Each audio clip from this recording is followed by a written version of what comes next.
Pak Jokowi itu 2 periode mengajukan undang perampasan aset, ini selalu macet di DPR. Pak Jokowi itu pertama kali sebelum berakhir periode pertama tuh 2018 sudah ngajukan ke DPR gitu. Tapi tertunda kan? Sudah hampir selesai juga, tertunda. Hanya dulu tersisa satu materi di mana disimpan barang rampasan itu. Nah, kita ajukan lagi tahun 2019 akhir, masuk Prolegnas 2020, ternyata sampai 2023 sudah selesai lah di tingkat pembahasan tingkat 1, tinggal dibawa ke paripurna atau disempurnakan dikit. Itu tidak selesai sampai Pak Jokowi kirim surat. Berarti tinggal sekali rapat di paripurna saja, iya, dikotak palu. Pak Jokowi kirim surat. Saya itu yang usul Pak Jokowi, kirim surat lagi aja Pak, karena saya baru ketemu DPR. Coba dong, kirim suratnya kalau sungguh-sungguh. Udah, saya bilang sudah kirim surat dan sudah masuk prolegnas. Tapi oke, kalau ada minta lagi, saya minta ke Presiden. Saya minta Presiden kirim surat tanggal 5 Mei tahun 2023 berarti ya. Itu perampasan aset. Saya Artinya bilang kalau sekarang Presiden, iya, saya bilang, Anda yang berteriak-teriak minta surat, nih suratnya, saya tunjukkan ke ini suratnya. Katanya kalau begitu ada Presiden kirim surat mau disahkan. Nggak jalan juga. Saya dipanggil lagi oleh Pak Jokowi. Gimana Pak Mahfud cara? Pak, surat sudah disampaikan. Tapi mereka nggak jalan juga. Oke, sekali lagi akan saya panggil dulu pimpinan parpol. Karena kalau ketua-ketua parpol itu sudah setuju, mengerti ini, kan tinggal bilang ke DPR itu lebih gampang. Oke Pak, kita tunggu. Tapi kalau dengan ketua parpol macet juga, saya akan keluarkan perpu. Kata Presiden nih. Tapi sampai sekarang nggak ada. Kapan pemerintah akan mulai membahas rancangan undang-undang tentang perampasan aset? Nah, kami sendiri juga kadang-kadang ini sudah diajukan oleh pemerintah yang lalu pada masa pemerintahan Pak Jokowi, tadi serahkan ke DPR rancangan undang-undang tentang perampasan aset itu. Tapi kalau kita pelajari lagi sekarang, tentu akan menimbulkan persoalan-persoalan baru. Ya, tapi kalau kita baca rancangan undang-undang perampasan aset ini, di depan itu sudah dirampas, ya bukan disita. Kalau disita kan bisa, pada waktu penyidikan disita barang bukti, ya tapi ya disimpan aja dulu. Nanti tergantung putusan akhir. Tapi kalau RUU perampasan aset ini terhadap barang yang diduga sebagai hasil kejahatan, itu dirampas di depan. Nah, kalau disidangkan kemudian tidak terbukti, yang sudah dirampas semua bagaimana?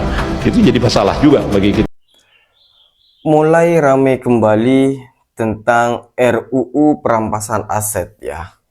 Kita tahu perampasan aset ini, RUU perampasan aset ini sudah diajukan oleh presiden pertama, presiden sebelum Pak Prabowo, yaitu Presiden Jokowi. Kalau ceritanya dari Prof. Mahfud, Pak Jokowi ini sudah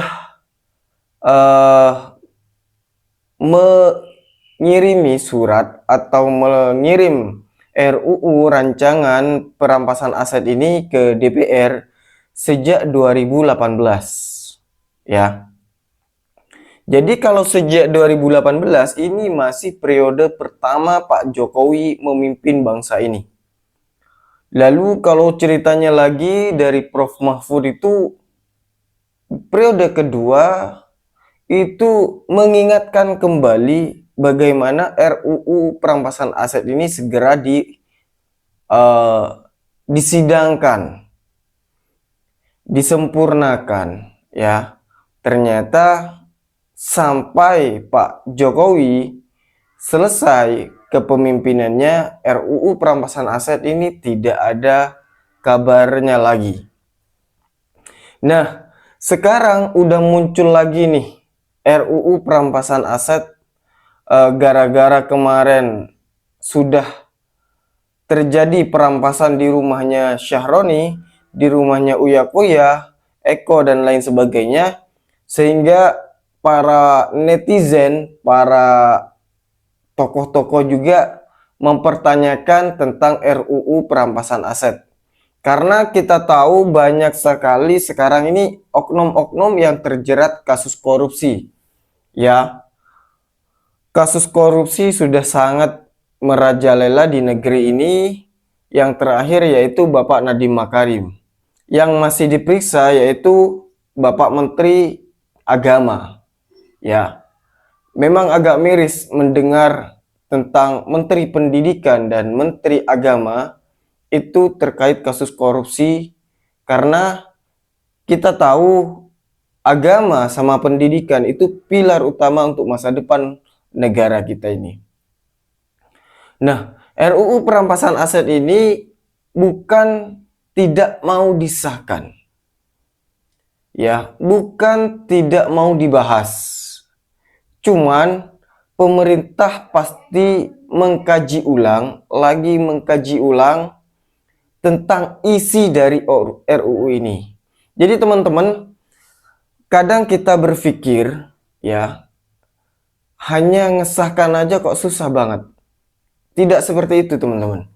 Karena kita tahu RUU perampasan aset ini akan menimbulkan gejolak, akan menimbulkan ketakutan-ketakutan oknum yang sudah merugikan negara. Oknum-oknum yang sudah berkhianat kepada negara. Jadi RUU perampasan aset nanti khawatirnya akan digunakan sebagai alat, ya kalau kata Prof. Mahfud ini, dijadikan sebagai alat perampasan atau semacam desakan yang seharusnya tidak terjadi. Karena isi di dalam RUU ini katanya ya, saya juga belum membaca full. Katanya ini negara bisa menyita sebelum mereka terbukti atau sebelum mereka diadili oleh pengadilan. Nah, kalau ini sampai disahkan dengan kayak gini, ini secara otomatis ini tidak ada bedanya dengan kemarin. Ya, rakyat langsung mengadili rumahnya Sahroni, rakyat langsung mengadili rumahnya Eko Patrio dan lain sebagainya. Karena undang-undangnya seperti ini.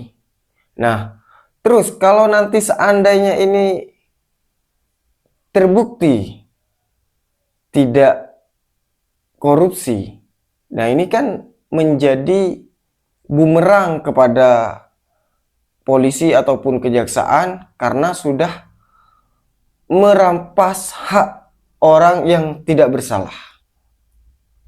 Merampas hak orang yang mendapatkan kekayaan karena perlakuan yang dengan halal, bukan karena hasil korupsi.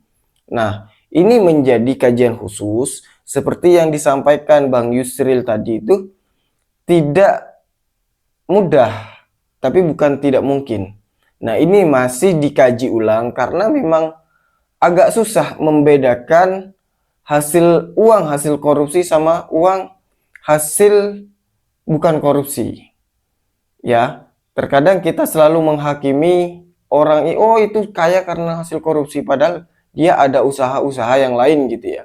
Contoh sederhananya, kasusnya Pak Nadiem Makarim contoh ya.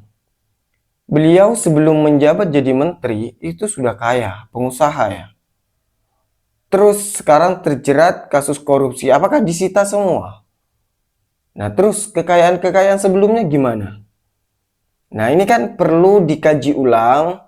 Jadi jangan hanya teriak-teriak. Teman-teman jangan hanya sekedar teriak-teriak, tapi coba kasih rincian-rincian, kasih masukan kepada pemerintah agar pemerintah ini bisa mengkaji ulang seperti apa yang harus disahkan. Jangan hanya teriak sahkan RUU. Nah, ini kan kayak gimana ya? Kan bisa jadi teman-teman juga belum tahu isinya apa ya. Jadi mari kita bijak dalam mengkritik, bijak juga dalam bersikap ya. Jadi kita tetap mendukung kepemimpinan Prabowo Gibran, jangan mau diadu domba gara-gara hal-hal yang atau gara-gara orang-orang yang menginginkan negara tidak aman damai ya. Jadi cukup sekian. Wassalamualaikum warahmatullahi wabarakatuh.